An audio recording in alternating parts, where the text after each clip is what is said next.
حدثنا أبو النعمان قال حدثنا حماد عن غيلان بن جرير عن مطرف بن عبد الله قال صليت خلف علي بن أبي طالب رضي الله عنه أنا وعمران بن حسين، فكان إذا سجد كبر، وإذا رفع رأسه كبر، وإذا نهض من الركعتين كبر. فلما قضى الصلاة أخذ بيدي عمران بن حسين فقال قد ذكرني هذا صلاة محمد صلى الله عليه وسلم، أو قال لقد صلى بنا صلاة محمد صلى الله عليه وسلم।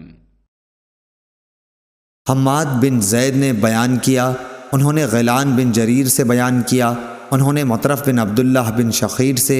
उन्होंने कहा कि मैंने और इमरान बिन हुसैन ने अली बिन अबी तालिब रज़ी अल्लाह ताला अन्हु के पीछे नमाज़ पढ़ी,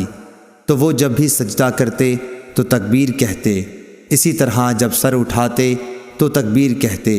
जब 2 रकात के बाद उठते तो तकबीर कहते। जब नमाज ख़त्म हुई तो इमरान बिन हुसैन ने मेरा हाथ पकड़कर कहा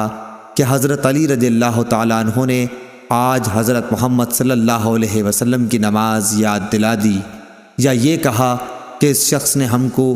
हज़रत सल्लल्लाहु अलैहि वसल्लम की नमाज की तरह आज नमाज पढ़ाई। सही बुखारी हदीस नंबर 786।